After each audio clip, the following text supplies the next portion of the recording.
ರಾಜಕುಮಾರ, ಯುವರತ್ನ, ಗಜಕೇಸರಿ ಅಂತ ಅನ್ನುವಂತಹ ಒಂದು ಬಿಗ್ಗೆಸ್ಟ್ ಸಿನಿಮಾಗಳಲ್ಲಿ ಅಭಿನಯಿಸಿದಂತಹ ಎಂ ಕೆ ಮಠ ಅವರು ನಮಗೆ ಮಾತಿಗೆ ಸಿಕ್ಕಿದ್ದಾರೆ. ಅವರು ಲಾಕ್ಡೌನ್ 21 ಡೇಸ್ ಅನ್ನುವಂಥ ಸಿನಿಮಾದಲ್ಲಿ ಅಭಿನಯಿಸ್ತಾ ಇದ್ದಾರೆ.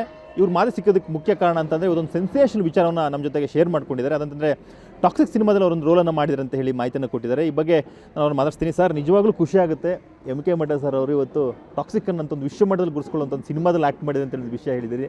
ಸರ್, ಏನು ಸರ್ ಇದು, ಏನು ಹೇಗೆ ಸರ್ ಇದಾಯಿತು? ಸಣ್ಣ ಪಾತ್ರ ಮಾಡಿದ್ದೀನಿ ನನ್ನ ಟಾಕ್ಸಿಕಲ್ಲಿ. ಅದು ಇರುತ್ತಾ ಇಲ್ವೋ ಅನ್ನೋದು ನನಗೆ ಗೊತ್ತಿಲ್ಲ.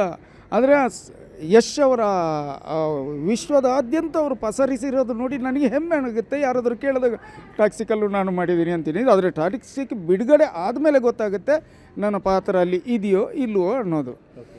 ತುಂಬ ಹೆಮ್ಮೆ ಇದೆ ನನಗೆ ಟಾಕ್ಸಿಕ್ಕಲ್ಲಿ ನಾನು ಪಾತ್ರ ಮಾಡಿರೋದು. ಆದರೆ ಅಲ್ಲಿ ಮಾತಿಲ್ಲ, ಡೈಲಾಗ್ ಇಲ್ಲ. ಅದರಲ್ಲಿ ನಾನೊಬ್ಬ ಕುರುಡ ಸ್ಯಾಕ್ಸೋಫೋನ್ ನುಡಿಸುವಂಥ ಒಬ್ಬ ಕಲಾವಿದನಾಗಿ ಪಾತ್ರ ಮಾಡಿದ್ರು. ಒಂದು 2 ದಿನ ಶೂಟಿಂಗ್ ಆಗಿದೆ. ನಾನು ಅಷ್ಟೇ ಅದರಲ್ಲಿರೋದು. ಓಕೆ ಸರ್, ಯಶ್ ಅವ್ರ KGF ಸಿನಿಮಾ ಬಂದ ನಂತರ ಹಲವಾರು ಕಲಾವಿದರುಗಳು ಅವರ ಲೈಫನ್ನು ಕಟ್ಕೊಂಡಿದ್ದಾರೆ. ಚಿಕ್ಕ ಪಾತ್ರ ಮಾಡಿದರೂ ಕೂಡ ಅದನ್ನು ತುಂಬ ಚೆನ್ನಾಗಿ ತೋರಿಸುವಂಥದ್ದು ಮತ್ತು ಜನರಲ್ಲಿ ಅದನ್ನು ಒಂದು ಮನಸ್ಸಲ್ಲಿ ಉಳ್ಕೊಳ್ಳೋವಂಥ ರೋಲನ್ನು ಮಾಡಿಸಿದ್ದಾರೆ. ಮತ್ತು ಅವರೆಲ್ಲರೂ ಕೂಡ ಇವತ್ತು ಚಿತ್ರರಂಗ ಸಸ್ಟೈನ್ ಆಗ್ತಾ ಬರ್ತಾ ಇದ್ದಾರೆ.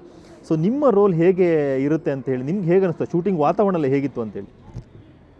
ಶೂಟಿಂಗ್ ವಾತಾವರಣ ಹಾಲಿವುಡ್ ಸಿನಿಮಾದ ಚಿತ್ರೀಕರಣ ಥರ ಇತ್ತು. ಯಾಕೆಂದರೆ ನನ್ನ ಜೀವನದಲ್ಲಿ ನಾನಂಥ ಚಿತ್ರೀಕರಣ ನೋಡಿಲ್ಲ. ನನ್ನ ಪಾತ್ರದ ಬಗ್ಗೆ ಬಿಡಿ, ಅದರಲ್ಲಿ ಇರ್ತಾನೆ ಇಲ್ವೋ ಅನ್ನೋದು ಹೇಳಲಿಕ್ಕಾಗಲ್ಲ. ನನಗೊಂದು 2 ದಿನ ಅನ್ನ ಕೊಟ್ಟಿದ್ದಾರೆ, ಆ ಸಿನಿಮಾ ಗೆಲ್ಲಬೇಕು ಅಷ್ಟೇ. ಯಾವುದೇ ಚಿತ್ರೀಕರಣದಲ್ಲಿ ಅಂಥ ಶೈಲಿಯ ಚಿತ್ರೀಕರಣ ನಾನು ನೋಡಿಲ್ಲ. ಎಲ್ಲೂ ನೋಡಿದ್ರು ಜನಜಾತ್ರೆ, ಎಲ್ಲೂ ನೋಡಿದ್ರು ಜನಜಾತ್ರೆ. ಬರೀ ಕಾಸ್ಟ್ಯೂಮ್ಗೆ ಅಲ್ಲಿಂದ ಇಲ್ಲಿವರೆಗೂ ಈ ಥರದ್ದು ಇದಾಕಿದ್ರು, ಪೆಂಡಲ್ ಹಾಕಿಬಿಟ್ಟು ಅಲ್ಲಿ ಕಾಸ್ಟ್ಯೂಮ್. ಪ್ರತಿಯೊಂದು ವಿಭಾಗಕ್ಕೂ ಬೇರೆ ಬೇರೆ ಬೇರೆ. ಇಲ್ಲ, ನನಗದು ನೆನೆಸ್ಕೊಳ್ಳೋದಕ್ಕೆ ಆಗ್ತಿಲ್ಲ. ಅಷ್ಟು ಎಕ್ಸೈಟ್ಮೆಂಟಲ್ಲಿದ್ದೆ ನಾನು. ಆ ಸೆಟ್ಟಿಗೆ ಹೋದ್ಮೇಲೆ ಇಲ್ಲಿಂದ ಅಲ್ಲಿಗೆ, ಅಲ್ಲಿಂದ ಇಲ್ಲಿಗೆ ನಡ್ಕೊಂಡು ಹೋಗ್ತಿದ್ದೆ. ಯಾರಿಗೂ ನನ್ನ ಪರಿಚಯ ಇಲ್ಲ, ನನಗೂ ಯಾರು ಪರಿಚಯ ಇಲ್ಲ. ಹಾಗಾಗಿ ಆರಾಮಾಗಿ ನಡೆದಾಡ್ಕೊಂಡು ಎಲ್ಲ ನೋಡ್ಕೊಂಡು ಹೋಗ್ತಿದ್ದೆ.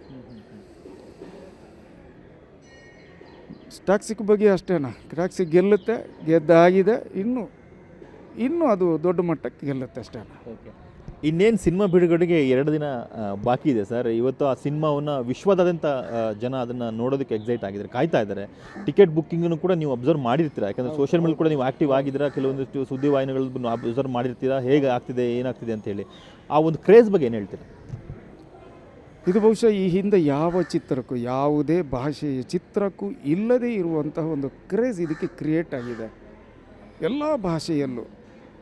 ನೋಡಿ, ಒಂದು ದಿನಕ್ಕೆ 2 ದಿನಕ್ಕೆ ಏನೋ 60 ಕೋಟಿ ಮುಂಗಡ ಬುಕ್ಕಿಂಗಲ್ಲಿ, ಅಡ್ವಾನ್ಸ್ ಬುಕ್ಕಿಂಗಲ್ಲಿ ಕಲೆಕ್ಷನ್ ಆಗಿದೆ ಅಂದರೆ ಯೋಚನೆ ಮಾಡಿ ಸರ್. ಯಾವುದಾದ್ರೂ ಸಿನಿಮಾ ಅಷ್ಟು ಬಾಚಿಕೊಂಡಿದೆಯಾ? ದುರಂಧರ್ ಬಾಚಿಕೊಂಡಿದೆ ಅಂತ ಕಾಣುತ್ತೆ. ದುರಂಧರ್ ಬಿಟ್ಟರೆ ನಮ್ಮ ಯಶ್ ಅವರದು ಟಾಕ್ಸಿಕ್ಕೆ ಯಾವ ಮಟ್ಟದಲ್ಲಿ ಇರ್ಬೋದು ಕ್ರೇಜ್ ಅಂತ ಅದರಲ್ಲಿ ಗೊತ್ತಾಗುತ್ತಲ್ಲ ಸರ್. ಎಲ್ಲ ಮಲ್ಟಿಪ್ಲೆಕ್ಸ್, ಎಲ್ಲ ರಾಜ್ಯದ ಮಲ್ಟಿಪ್ಲೆಕ್ಸಲ್ಲೂ ಟಾಕ್ಸಿಕ್ ಇದೆ ಸರ್. ಇದಕ್ಕಿಂತ ಇನ್ನೇನು ಬೇಕು ಸರ್ ನಮಗೆ ಹೆಮ್ಮೆ ಪಡೋದಕ್ಕೆ? ಅದರಲ್ಲಿ ನಾವು ಮಾಡಿದೀವೋ ಇಲ್ವೋ ನಮಗೆ ಅಗತ್ಯ ಇಲ್ಲ ಸರ್. ನಾನೊಬ್ಬ ಕನ್ನಡದ ಕಲಾವಿದನಾಗಿ ಒಂದು ಕನ್ನಡದ ಸಿನಿಮಾ ಈ ಮಟ್ಟಕ್ಕೆ ಹೋಗ್ತಿದೆ ಅಂದರೆ ನನಗೆ ಸಂಭ್ರಮ ಸರ್, ನನಗೆ ಹೆಮ್ಮೆನೇ ಸರ್. ಇನ್ನೂ ಎತ್ತರಕ್ಕೆ ಹೋಗಲಿ ಅನ್ನೋದು ನನ್ನ ಹಾರೈಕೆ ಸರ್. ಸರ್, ಯಶ್ ಅವ್ರ ಜೊತೆಗೆ ಗಜಕೇಸರಿ ಸಿನಿಮಾದಲ್ಲಿ ಆ್ಯಕ್ಟ್ ಮಾಡಿದರೆ ನೀವು, ಜೊತೆಗೆ ಇತ್ತು ರೋಲು. ಯಶ್ಗೆ ನಿಮ್ಮ ಪರಿಚಯ ಕೂಡ ಚೆನ್ನಾಗಿರುತ್ತೆ, ಖಂಡಿತವಾಗಿರುತ್ತೆ. ಟಾಕ್ಸಿಕಲ್ಲಿ ಆ ಸೆಟ್ಟಲ್ಲಿ ಆ ಯಶ್ ಅವರು ನಿಮ್ಮ ಭೇಟಿ ಮಾಡಿದ್ದಾಗಲಿ ಅಥವಾ ನೋಡಿದ್ದಾಗಲಿ ಯಾವ್ದಾದ್ರು ಇನ್ಸಿಡೆಂಟ್ ಇದೆಯಾ, ಹೇಗೆ ಸರ್? ಇಲ್ಲ, ಯಶ್ ಅವರು ಅಲ್ಲಿ ಸಾಂಗ್ ನಡೀತಾ ಇತ್ತು ಸ್ಟುಡಿಯೋದಲ್ಲಿ. ನಮ್ಮದು ನೈಟ್ ಶಾಟ್ ಇದ್ದಿದ್ದು. ನಾವು ಅಲ್ಲಿ ಒಂದು ಪಕ್ಕದಲ್ಲಿ ನಾನು ಕೂತಿದ್ದೆ. ನನಗೆ ಯಾರು ಪರಿಚಯ ಇರಲಿಲ್ಲ, ಯಾರಿಗೂ ನನ್ನ ಪರಿಚಯ ಇರಲಿಲ್ಲ. ನಾನು ಒಂದು ಕಡೆ ಕೂತಿದ್ದಾಗ ಯಶ್ ಅವರು ಮತ್ತು ಅವರ ಟೀಮ್ ಆ ಕಡೆ ಹೊರಗೆ ಹೋಗುವಾಗ ಎದ್ದು ನಿಂತು ನೋಡಿದೆ. ಅವರಿಗೆ ಗುರುತು ಸಿಗಲಿಲ್ಲ. ನಂದು ಈಗ ವೈಟ್ ಗಡ್ಡ ಆಗಿದೆ, ಅವ್ರು ನೋಡುವಾಗ ನಂದು ಕಪ್ಪು ಗಡ್ಡ ಇತ್ತು. ಈಗ ವೈಟ್ ಆಗಿದೆ, ಅದು ಇಷ್ಟು ಉದ್ದ ಆಗಿದೆ. ಅವ್ರು ನೋಡಿದ್ರೆ ಆಚೆ ತಿರುಗಿದ್ರೆ ಅಷ್ಟೇ. ಗುರುತು ಸಿಕ್ಕಿದ್ರೆ ಖಂಡಿತ ಓಡಿ ಬಂದು ಮಾತಾಡ್ಸೋರು. ಅಂಥ ಒಳ್ಳೆ ಮನಸ್ಸಿನ ಹುಡುಗ ಅದು. ಅದೇ ಗಜಕೇಸರಿ ನೆನೆಸ್ಕೊಂಡ್ರೆ, ಗಜಕೇಸರಿಯಲ್ಲಿ ನಾವೆಲ್ಲ ನಾನು ಕಾಡು ಮನುಷ್ಯನ ಪಾತ್ರ. ಕಾಡು ಮನುಷ್ಯ ಆಗಿರುವಾಗ ನನಗೆ ಯಾಕೆ ಚೇರ್ ಬೇಕು ಅಂತೇಳಿ ನಾನು ಬೆಟ್ಟದ ಮೇಲೆ ಕೂತಿದ್ದೆ. ಅವರೆಲ್ಲ ಟೀ ತಗೊಂಡು, ಅವರು ಸ್ವತಃ ಟೀ ತಗೊಂಡು ಕ್ಯಾರವನ್ಗೆ ಹೋಗೋರು ನನ್ನನ್ನು ನೋಡಿ ಮಟ್ ಸರ್ ಇಲ್ಲಿ ಅಂತ ಅಂದ್ಬಿಟ್ಟು ಬಂದು ಅದೇ ನೆಲದಲ್ಲಿ ಅವರು ಚಕ್ಕಮಕ್ಕಳ ಕೂತ್ಕೊಂಡಿದ್ರು. ಆಗ ಅವರಿಗೆ ಅಷ್ಟೊಂದು ಜನ ಇರಲಿಲ್ಲ ಅವ್ರ ಸುತ್ತಮುತ್ತ. ಎಷ್ಟು ಬೇಕೋ ಅಷ್ಟು ಮಾತ್ರ ಇದ್ದರು. ಈಗ ಹಾಗಲ್ಲ, ಅವರು ಇಂಟರ್ನ್ಯಾಷನಲ್ ಹೀರೋ. ಅವ್ರ ಜೊತೆ ತುಂಬ ಜನ ಇದ್ದಾರೆ. ನಾವು ಕರೆದ್ರೂ ಕೂಡ ಅವರು ಮಾತಾಡಿಸುವಂಥ ಪರಿಸ್ಥಿತಿ ಇಲ್ಲ ಈಗ.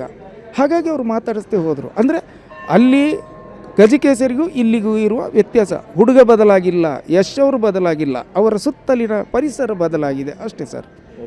ಸರ್ ನೀವು ಗಡ್ಡದ ಕತೆ ಹೇಳ್ತಾ ಇದ್ರಿ, ಗಡ್ಡ ಉದ್ದಕ್ಕೆ ಬಿಟ್ಟಿದೆ, ನೀವು ವೈಟ್ ಗಡ್ಡ ಬಂದಿದೆ ಅಂತೇಳಿ. ಇವತ್ತು ಯಶ್ ಅವರು ಇಂಡಿಯಾಗೆ ವೇರ್ಡ್ ಮ್ಯಾನ್ ಆಗಿ ಐಕಾನ್ ಆಗಿದ್ದಾರೆ ಒಂದು ರೀತಿ ಹೇಳ್ಬೋದು. ಯಾಕಂದರೆ ಅವ್ರ ಗಡ್ಡಕ್ಕೆ ಅಷ್ಟು ಬೇಡಿಕೆ ಇದೆ. ಅವ್ರ ಗಡ್ಡ ರಿಮೂವ್ ಮಾಡಿದ್ರೆ ಅಥವಾ ಗಡ್ಡ ಬಿಟ್ಟರೆ ಸುದ್ದಿ ಆಗುವಂಥ ವಿಚಾರಗಳಿದೆ. ಸೊ ಏನು ಹೇಳ್ತೀರಿ ಈ ಥರದ ಲುಕ್ಕಲ್ಲಿ ಯಶ್ ಅವ್ರು ನೋಡೋದು? ತುಂಬ ಖುಷಿಯಾಗುತ್ತೆ ಸರ್. ಯಾಕೆಂದರೆ ಆ ಗಡ್ಡನ ಅಷ್ಟು ಹಠದಿಂದ ಬಿಡಬೇಕು ಅಂದರೆ ತುಂಬ ಕಷ್ಟ ಇದೆ. ಅದಕ್ಕೆ ಏಕಾಗ್ರತೆ ಮುಖ್ಯ ಆಗುತ್ತೆ. ಸುಮ್ಮನೆ ಬಾಕಿಯವರು ಏನೋ ಸೋಷಿಯಲ್ ಮೀಡಿಯಾದಲ್ಲಿ ಯಶ್ ಅವ್ರ ಬಗ್ಗೆ ದೂರಿ ಅಥವಾ ಏನೇನೋ ಬರೆದ ಹಾಗೆ ಅಲ್ಲ. ಆ ಒಂದು ಗಡ್ಡ ಬಿಡೋದಕ್ಕೂ ಒಂದು ಯೋಗ್ಯತೆ ಅನ್ನೋದು ಬೇಕು, ಅದಕ್ಕೊಂದು ಕಷ್ಟ ಬೇಕು, ಅದಕ್ಕೊಂದು ತೊಡಗಿಸಿಕೊಳ್ಳುವಿಕೆ ಬೇಕು. ಆ ತೊಡಗಿಸಿಕೊಳ್ಳುವಿಕೆ ಇರುವುದರಿಂದನೇ ಯಶ್ ಅವರು ಈ ಹಂತಕ್ಕೆ ಈ ಮಟ್ಟಕ್ಕೆ ಬೆಳೆದು ನಿಂತಿದ್ದಾರೆ. ಆ ದೂರ ಅವರಿಗೆ ಭಾಷೆ ಇಲ್ಲ ಸರ್. ಮತಿ ಅನ್ನೋದು ಇಲ್ಲವೇ ಇಲ್ಲ. ಮತಿ ವಿಕಲ್ಪರು ಮಾತ್ರ ಯಶ್ ಅವ್ರನ್ನ ಅಥವಾ ಈ ಥರ ನಟರನ್ನು ದೂರ್ಬೋದೇ ಹೊರತು ಮತಿ ಸರಿಯಾಗಿರುವವರು ಯಾರು ದೂರಲಿಕ್ಕೆ ಸಾಧ್ಯ ಇಲ್ಲ ಸರ್. ಓಕೆ ಸರ್, ನೀವು ಆ ಶೂಟಿಂಗ್ ಟಾಕ್ಸಿಕ್ ಬಗ್ಗೆ ಒಂದು ಕ್ವಶನ್ ತೊಗೊಂಡ್ಬಿಡ್ತೀನಿ ಸರ್. ಯಾಕಂದರೆ ಆ ಸಿನಿಮಾದ ವೈಬ್ ಆಗಿದೆ, ಅದಕ್ಕೋಸ್ಕರ ಆ ಶೂಟಿಂಗ್ ನೋಡಿದಂಥ ಜಾಗ ಆಗಿರ್ಬೋದು, ಆ ಶೂಟಿಂಗ್ ನಡೀತಂಥ ವಾತಾವರಣ ಆಗಿರ್ಬೋದು, ಅಲ್ಲಿ ಎಷ್ಟು ಸ್ಪೀಡಾಗಿ ಕೆಲಸ ಆಗ್ತಿದೆ ಸರ್. ಯಾಕಂದರೆ ಯಶ್ ಸಿನಿಮಾ ಅಂತಂದರೆ ಅವರ ಶೂಟಿಂಗ್ ನೋಡೋದಕ್ಕೆ ಒಂದು ಒಂದು ಒಂದು ಒಂದು ಖುಷಿ ಆಗ್ಬೋದೇನೋ, ಅಥವಾ ಒಂದು ಶೂಟಿಂಗ್ ನೋಡೋದಕ್ಕೆ ಹೋಗೋವಂಥ ಜನರು ಸಂಖ್ಯೆ ಹೆಚ್ಚಾಗ್ಬೋದು. ಅಂದರೆ ಅವಕಾಶ ಸಿಕ್ಕಿದ್ರೆ ಅಷ್ಟು ಚೆನ್ನಾಗಿ ಮಾಡ್ಬೋದಾ ಯಶ್ ಶೂಟಿಂಗ್ ಹೇಗೆ ನಡೀತಂತ ಕುತೂಹಲ ಇರುತ್ತೆ ಸರ್. ನೀವು ಕಂಡ ಹಾಗೆ ಶೂಟಿಂಗ್ ಹೇಗಿರುತ್ತೆ? ಸಾಮಾನ್ಯವಾಗಿ ಸಿನಿಮಾಗಳು ಬೇರೆ ಬೇರೆ ಸಿನಿಮಾಗಳು ಶೂಟಿಂಗ್ ಬೇರೆ ಬೇರೆ ಥರ ಇರುತ್ತೆ. ಚಿಕ್ಕ ಸಿನಿಮಾಗಳು ಶೂಟಿಂಗ್ ಬೇರೆ ಥರ ಇರುತ್ತೆ, ಅಥವಾ ಮಿಡಲ್ ಬಜೆಟ್ ಸಿನಿಮಾಗಳು ಶೂಟಿಂಗ್ ಬೇರೆ ಇರುತ್ತೆ. ಇದು 100 ಕೋಟಿ ಇನ್ವೆಸ್ಟ್ ಮಾಡುವಂಥ ಒಂದು ಸಿನಿಮಾ. ಹಾಗಾಗಿ ಸರ್ ಒಬ್ಬರು ಸುಮ್ಮನೆ ಕೂತ್ಕೋತಿರಲಿಲ್ಲ ಸರ್. ಅವರವ್ರ ಕೆಲಸ ಅವರವರು ಮಾಡ್ತಿದ್ರು. ತಮಗೆ ಒಪ್ಪಿಸಿರುವ ಜವಾಬ್ದಾರಿನ ಬಹಳ ಚೆನ್ನಾಗಿ ನಿಭಾಯಿಸ್ತಿದ್ರು. ಈಗ ಶೂಟಿಂಗ್ ಹೇಗೆ ನಡೀತಿತ್ತು ಅಂತ ನೀವು ಕೇಳಿದ್ರಿ. ಶೂಟಿಂಗ್ ನಡೆಯೋ ಜಾಗದ ಒಳಗೆ ನಾವುಗಳು ಹೋಗುವಂತೆ ಇರಲಿಲ್ಲ. ನಾನು ಹೊರಗೆ ಕೂತಿದ್ದೆ, ಒಳಗೆ ಸ್ಟುಡಿಯೋದ ಒಳಗೆ ಶೂಟಿಂಗ್ ನಡೀತಿದ್ದು. ಇಲ್ಲಿ HMT ಫ್ಯಾಕ್ಟ್ರಿ ಹತ್ರ ಸೆಟ್ ಹಾಕಿದ್ರು, ದೊಡ್ಡ ಸೆಟ್ಟು. ಒಳಗೆ ಶೂಟಿಂಗ್ ನಡೀತು.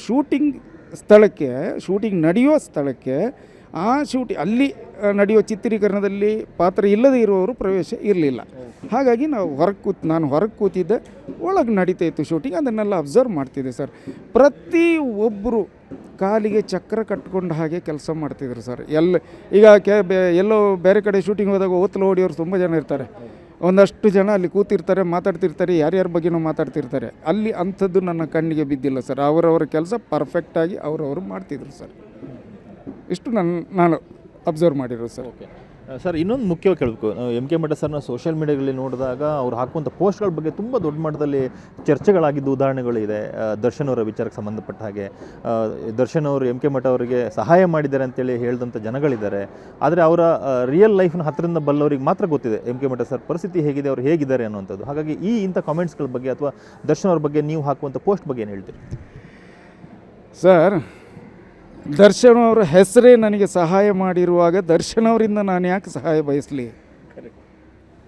ದರ್ಶನ್ ಅವರ ಒಂದು ಪೋಸ್ಟ್ ಹಾಕಿದ್ರೆ ಅವ್ರ ಪರವಾಗಿ ಏನಾದರೂ ಮಾತಾಡೋದಂದರೆ 3-4 ಸಾವಿರ ಜನ ನೋಡ್ತಾರೆ, ಲಕ್ಷಗಟ್ಟಲೆ ವ್ಯೂಸ್ ಆಗುತ್ತೆ, ಒಂದಷ್ಟು ಜನ ಕಮೆಂಟ್ ಹಾಕ್ತಾರೆ. ಅವರ ವಿರೋಧಿಗಳು ಯಾರು? ಅವರ ವಿರೋಧಿಗಳು ಅದು ಒಂದು ಪಂಗಡಿದೆ. ಈ ಕನ್ನಡ ಇಂಡಸ್ಟ್ರಿಯಲ್ಲಿ 2 ಪಂಗಡಿದೆ ಸರ್. ಅದರಲ್ಲಿ ಒಂದು ಪಂಗಡ ಅವರಿಗೆ ವಿರುದ್ಧ ಸರ್.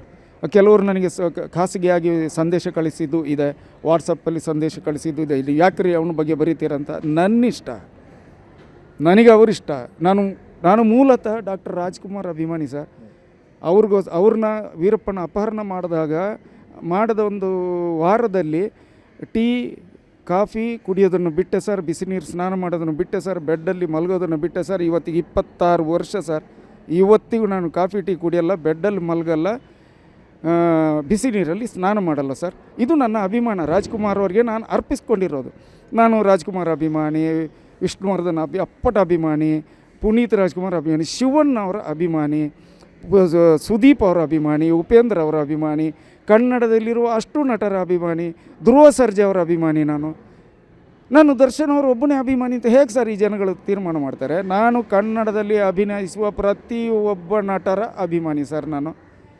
ನೀವೀಗ ಕೇಳಿದ್ರಿ ದರ್ಶನ್ ಅವರಿಂದ ನಿಮಗೇನು ಸಹಾಯ ಆಯಿತು? ಅವರ ಹೆಸರೇ ನನಗೆ ಸಹಾಯ ಮಾಡಿದೆ ಸರ್. ಎಂ ಕೆ ಮಠ ಆದರೆ ದರ್ಶನ್ ಪರವಾಗಿ ಬರೆಯೋನು ಅಂತ ಸಾಕು, ನನಗಷ್ಟು ಸಾಕು ಸರ್. ಇನ್ನು ಅವರಿಂದ ಯಾವ ಸಹಾಯ ನಾನು ಬಯಸಲಿ? ಅಷ್ಟೇ ಸರ್.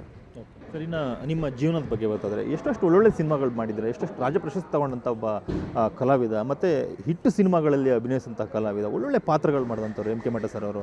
ಆದರೆ ಸಿನಿಮಾ ಇತ್ತೀಚೆಗೆ ಯಾಕೆ ಕಡಿಮೆ ಆದ್ವಾ, ಯಾಕೆ ಎಂ ಕೆ ಮಠ ಸರ್ ಅವರಿಗೆ ಅವಕಾಶಗಳು ದೊಡ್ಡ ದೊಡ್ಡ ಸಿನಿಮಾಗಳು ಸಿಗ್ತಾ ಇಲ್ವಾ ಹೇಗೆ ಅಂತೇಳಿ? ಯಾಕಂದರೆ ಈಗ ಟಾಕ್ಸಿಕಲ್ ಸಿಕ್ಕಿರೋದು ನೀವು ಹೇಳಿದ್ರೆ ತುಂಬ ದೊಡ್ಡ ವಿಚಾರ, ತುಂಬ ಖುಷಿ ಪಡುವಂಥ ವಿಚಾರ. ಆದರೆ ಸಿನಿಮಾಗಳ ಸಂಖ್ಯೆ, ಕನ್ನಡದಲ್ಲಿ ಬರ್ತಾರೆ ಸಿನಿಮಾಗಳ ಸಂಖ್ಯೆಗಳು ಯಾಕೆ ಮಠ ಸರ್ ಜಾಸ್ತಿ ಕಾಣಿಸ್ಕೋತಾ ಇಲ್ಲ? ಸರ್, ಏನಾಗುತ್ತೆ ಅಂದರೆ ಉದಾಹರಣೆಗೆ ಹೇಳ್ತೀನಿ ಸರ್, ನನ್ನ ಅನುಭವಕ್ಕೆ ಬಂದಿರೋದು, ಒಂದು ಸಿನಿಮಾದವರು ನನ್ನನ್ನು ಆಯ್ಕೆ ಮಾಡ್ಕೊಂಡು ಲಿಸ್ಟ್ ಮಾಡ್ತಾರೆ. ಅಲ್ಲಿ ಕೆಲವು ಕಲಾವಿದರನ್ನ ಕರೆಸ್ಕೊಂಡು ಅವ್ರನ್ನ ಆಯ್ಕೆ ಮಾಡ್ಕೋತಾರೆ. ಸರ್, ಈ ಪಾತ್ರ ಯಾರು ಮಾಡೋದು ಅಂತ ಕೇಳಿದ್ರೆ ಎಂ ಕೆ ಮಠ ಮಾಡ್ತಿದ್ದಾರೆ ಸರ್, ಅವ್ರು ಜಾಸ್ತಿ ಪೇಮೆಂಟ್ ಕೇಳ್ತಾರೆ ಸರ್, ನಂಗೆ 3,000 ಕೊಡಿ ಸರ್, ಆ ಪಾತ್ರ ನಾ ಮಾಡ್ತೀನಿ ಅಂತಾರೆ. ಇದು ನಡೆದಿದೆ, 2-3 ಪ್ರಾಜೆಕ್ಟಲ್ಲಿ ಈ ಥರ ನಡೆದಿದೆ. ಅವ್ರೇನು ಮಾಡ್ತಾರೆ, ಅವ್ರಿಗೆ ಅದು ಲಾಭ ತಾನೇ. ನನಗೆ 5,000 10,000 ಕೊಡೋದಕ್ಕಿಂತ ಅವ್ರಿಗೆ 3,000 ಕೊಡೋದು ಕೊಟ್ಟು ಮಾಡಿಸೋದು ಒಳ್ಳೇದಲ್ವ? ಅವರಿಗೆ ಆಗ ಏನಾಗುತ್ತೆ, ಆ ಸಿನಿಮಾ ಯಾರು ಮಾಡ್ತಾರೆ ಅವರಿಗೆ ಕಲಾವಿದರು ಬೇಕಾಗಿರೋದಲ್ಲ, ಒಬ್ಬ ವ್ಯಕ್ತಿ ಬೇಕಷ್ಟೇ, ಮಾಡ್ಕೊಳ್ಳಿ ಬಿಡಿ ಅಂತೇಳಿ ನಾನು ಬಿಟ್ಟುಬಿಟ್ಟಿದ್ದೀನಿ ಸರ್. ನಾನು ಅದ್ರ ಬಗ್ಗೆ ಯೋಚನೆ ಮಾಡಲ್ಲ. ಈ ಇತ್ತೀಚೆಗೆ ಒಂದು ಫೋನ್ ಬಂತು, ಸರ್ ಒಂದು ಪಾತ್ರ ಇದೆ ಸರ್, ಒಂದು 15 ದಿನ ಡ್ಯೂಟಿಗೆ ಕೆಲಸ ಇದೆ ಸರ್, ನೀವು ಅದು ಸರ್ ಇದ್ದು ಸರ್, ಹಾಗೆ ಸರ್ ಹಿಂಗೆ ಸರ್, ಫೋಟೋ ಕಳಿಸ್ಕೊಡಿ ಸರ್. ಡೈರೆಕ್ಟ್ರ್ ಯಾರು? ಇಂಥವ್ರು ಸರ್. ನನ್ನ ಪಾತ್ರ ಏನು? ಇಂಥ ಪಾತ್ರ ಸಾಕಾಗಿದೆ ಸರ್, ಟಾಪಲ್ಲಿ ನೀವೇ ಬರೋದು ಸರ್, ದಿನಕ್ಕೆ 1,500,000 ಪೇಮೆಂಟ್ ಕೊಡ್ತೀವಿ ಸರ್, ಬಂದು ಮಾಡಿಕೊಡಿ ಸರ್. ನಾನು ನನ್ನ ಒಂದು ಭಾಷೆ ಇದೆ, ಆ ಭಾಷೆಯಲ್ಲಿ ಮಾತಾಡ್ಬಿಟ್ಟು ಫೋನ್ ಕಟ್ ಮಾಡಿದೆ ಅಷ್ಟೇ ಸರ್. ಓಕೆ. ಇನ್ನು ಲಾಕ್ಡೌನ್ 21 ಡೇಸ್ ಸಿನಿಮಾ ಬಗ್ಗೆ, ಇದರಲ್ಲಿ ಕೂಡ ಒಂದು ಒಳ್ಳೆ ರೋಲ್ ಮಾಡ್ತಾ ಇದ್ದೀನಿ ಅಂತ ಹೇಳಿದೆ. ಅದ್ರ ಜಾಸ್ತಿ ನೀವು ಬಿಟ್ಕೊಟ್ಟಿಲ್ಲ ಸರ್. ಈ ಸಿನಿಮಾ ಹೇಗಿದೆ ಸರ್? ಅಂದರೆ ಲಾಕ್ಡೌನ್ ವಿಚಾರಕ್ಕೆ ಸಂಬಂಧಪಟ್ಟಂಗೆ ಹಲವಾರು ಕಥೆಗಳಿದೆ. ಇದು ಲಾಕ್ಡೌನ್ನಲ್ಲಿ ನಡೆದಿರುವಂತಹ ಒಂದು ಘಟನೆಯನ್ನು ಎತ್ಕೊಂಡು ಸಿನಿಮಾ ಮಾಡ್ತಿದ್ದಾರೆ. ಈಗ ತುಂಬ ಜನ ಪತ್ರಕರ್ತರಾಗಿ ಕೇಳಿದ್ರು, ಲಾಕ್ಡೌನ್ ಹಿಂದೆ ಬಂದಿದೆಯಲ್ಲ, ನೀವು ಯಾಕೆ ಮಾಡ್ತಿದ್ದೀರಾ ಅಂತ. ಸರ್, ಆ ಹಿಂದೆ ಬಂದಿರೋ ಯೋಚನೆ, ಅವ್ರು ಹೋಗಿರೋ ದಾರಿ ಬೇರೆ ಇರ್ಬೋದು ಸರ್, ಇವ್ರು ಹೋಗ್ತಿರೋ ದಾರಿ ಬೇರೆಯೇ. ಅರ್ಧದಷ್ಟು ಸಿನಿಮಾ ಜರ್ನಿಯಲ್ಲಿ ಆಗುತ್ತೆ, ಅರ್ಧ ಸಿನಿಮಾ ಒಂದು ಮನೆಯಲ್ಲಿ ಆಗುತ್ತೆ, ಅವರೇ ಹೇಳಿದ ಹಾಗೆ. ಈ ಥರ ಸಿನಿಮಾ ತಗೊಂಡು ಹೋಗಿದ್ದಾರೆ ಸರ್. Thank you sir. ಒಳ್ಳೆಯದಾಗಲಿ, ಚಾನಲ್ಗೆ ಶುಭವಾಗಲಿ. ಸುದಿಷ್ಟು ಹಿರಿಯ ನಟ ಎಂ ಕೆ ಮಠ ಸರ್ ಅವರ ಮಾತುಗಳು. ಕ್ಯಾಂಪರ್ಸನ್ ಮಹೇಶ್ ಜೊತೆಗೆ ವಿಜಯ್ ಪಟ್ಟದಾರ, ಏಷ್ಯಾನೆಟ್ ನ್ಯೂಸ್, ಬೆಂಗಳೂರು.